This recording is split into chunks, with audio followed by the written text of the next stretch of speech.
Kanker serviks adalah kanker yang muncul pada leher rahim wanita, di mana leher rahim sendiri berfungsi sebagai pintu masuk menuju rahim dari kelamin wanita. Semua wanita dari berbagai usia berisiko menderita kanker serviks. Pada tahun 2014 hingga 2017, Badan Kesehatan Dunia (WHO) mencatat terdapat lebih dari 21.000 kasus kematian pada penduduk wanita dunia akibat penyakit kanker. 10,3%-nya merupakan jumlah kematian akibat kanker serviks.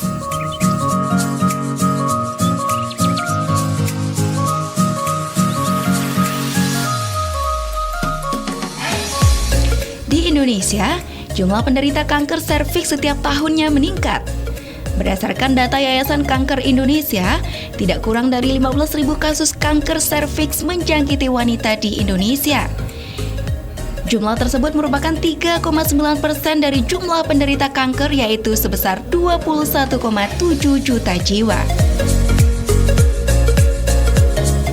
Badan Kesehatan Dunia (WHO) bahkan memprediksi pada tahun 2030 akan terjadi lonjakan penderita kanker di Indonesia sampai 7 kali lipat. Memprihatinkan. Yang paling menghentak dunia medis, kasus kanker serviks terbaru adalah meninggalnya artis yang juga public figure, Julia Perez. Seperti membuka kotak Pandora, betapa bahayanya penyakit ini. Lantas, bagaimana penyakit ini menjangkiti dan siapa saja yang rentan terjangkit penyakit yang dianggap mematikan ini? Nah pemirsa, Dr. Liliani Olivia Teresia Damanik, spesialis kandungan dan kebidanan Rumah Sakit Ibu dan Anak Tresna Mataram, mencoba memberikan pemahaman dan solusi menangani kanker serviks.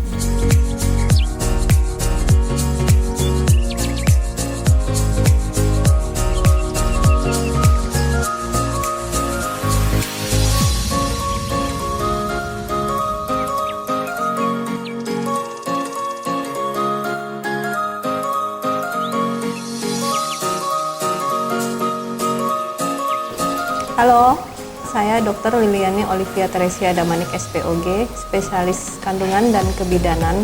Hari ini kita akan bahas tentang kanker mulut rahim atau kanker serviks, dan saya akan menjawab beberapa pertanyaan dari pemirsa.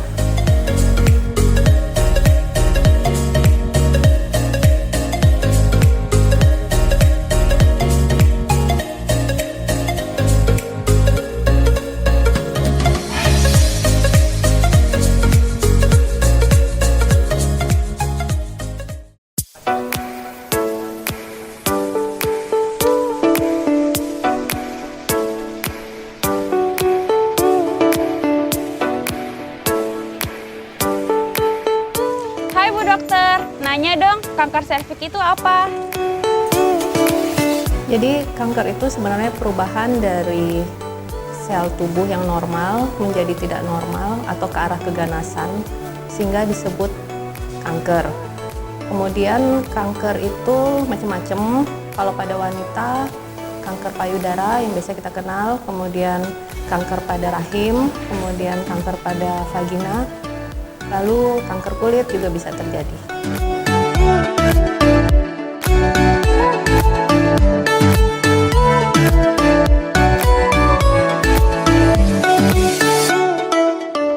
Penyebab awal dari kanker serviks biasanya disebabkan oleh virus, namanya HPV, yaitu Human Papilloma Virus.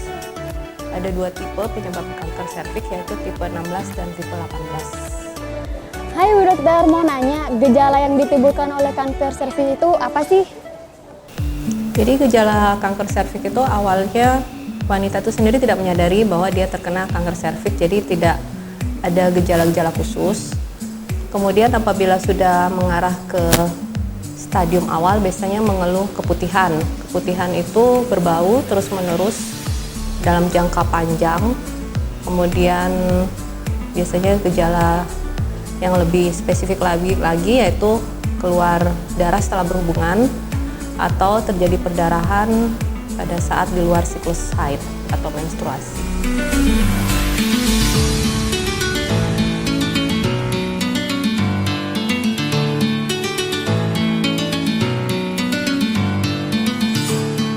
Sebenarnya untuk usia atau ini siapa saja itu semua wanita bisa terkena kanker serviks. Jadi tidak memandang dia dari golongan ekonomi atas atau ekonomi bawah, jadi semua wanita bisa terkena kanker serviks. Kalau untuk usia biasanya usia reproduksi, jadi di atas umur 20 tahun bisa terkena kanker serviks. Bu dokter, nanya dong, bagaimana pencegahan awal kanker serviks? Jadi untuk pencegahan awal bagi wanita yang sudah menikah atau sudah pernah berhubungan seksual, itu bisa dilakukan deteksi dengan cara IVA, inspeksi visual dengan asam asetat, kemudian dengan pap smear. Lalu kalau untuk yang belum menikah, bisa langsung dengan penyuntikan atau vaksin HPV itu sendiri. Bagi yang sudah menikah tadi, setelah dilakukan pap smear atau IVA test, itu apabila hasilnya normal, langsung dilakukan vaksin HPV.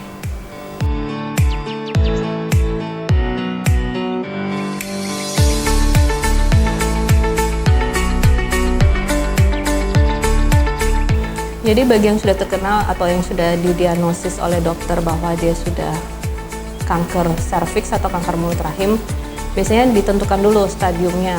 Apabila masih stadium awal, maka bisa dilakukan operasi pengangkatan rahim. Tetapi apabila sudah stadium lanjut, itu dilakukan operasi dan kemudian dilakukan kemoterapi. Bu dokter, nanya dong, apakah ada tingkat stadium untuk menentukan pengobatan pasien penyakit kanker serviks? Ya, jadi pada kanker serviks ada stadium awal, stadium 0. Jadi untuk tindakannya kita bisa lakukan konisasi, kita bisa lakukan lip leads, itu biasanya langsung dilakukan oleh dokter spesialis. Kemudian untuk stadium 1 dan stadium 2 biasanya dilakukan tindakan operasi pengangkatan rahim. Untuk stadium 2B, 2A, 2B itu dilakukan kemoterapi. Kemudian untuk stadium 3 atau 4 yang sudah lebih lanjut lagi atau yang lebih parah, itu hanya bisa dilakukan kemoterapi atau radioterapi.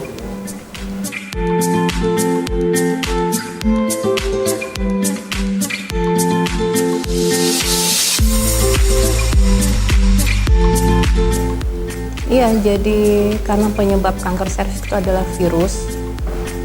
Jadi sekitar 80% penyebabnya karena pengaruh seksual.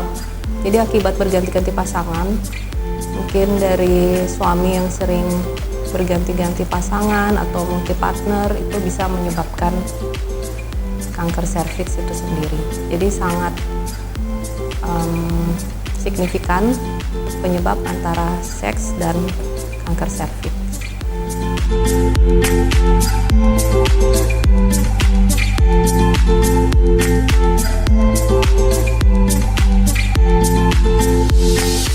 Ya, jelas ada ya. Jadi kalau udah stadium lanjut, misalnya untuk stadium 2, komplikasi biasanya atau metastase penyebarannya itu di daerah sekitar vagina. Kemudian kalau untuk stadium 3, itu penyebarannya atau komplikasinya udah sekitar daerah panggul atau sekitar daerah ginjal, bahkan sampai di daerah pencernaan. Jadi biasanya pasien mengeluh tidak bisa buang air besar atau buang air kecil. Sedangkan untuk stadium 4 biasanya sudah mengarah atau penyebarannya ke paru-paru, ke hati, atau ke bagian otak. Jadi stadium 4 adalah stadium yang tingkat kematiannya lebih tinggi. Bu dokter, nanya dong, tips mencegah kanker serviks itu apa aja sih? Ya, jadi tipsnya intinya dimulai dari diri kita sendiri sebagai wanita. Kita harus sering memperhatikan kesehatan kita sendiri. Apabila yang belum menikah dari umur 10 tahun, itu sudah bisa dilakukan vaksin atau imunisasi HPV. Kemudian bagi yang sudah menikah, itu wajib melakukan pap smear atau IVA test setiap 6 bulan sekali. Apabila hasilnya normal, dilakukan vaksin HPV. Itu dalam setahun kita bisa melakukan 3 kali untuk seumur hidup. Dan yang terutama yaitu menjaga kebersihan dari higienis daripada alat kelamin sendiri, kemudian tidak merokok, lalu tidak berganti-ganti pasangan.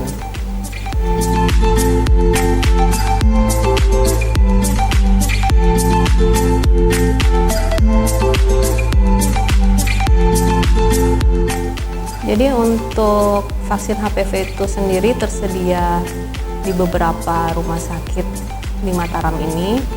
Jadi minimal yang melakukan yaitu dokter umum, dan pemirsa bisa melakukan vaksin HPV itu di dokter spesialis kandungan dan kebidanan atau di dokter umum.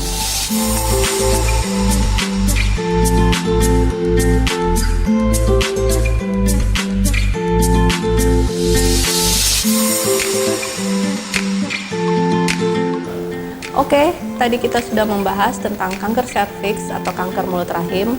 Tetap saksikan Tanya Dokter dengan saya, Dr. Liliani Olivia Teresia Damanik SPOG, hanya di GET TV Inspirasi Bersama. Sampai ketemu, bye-bye.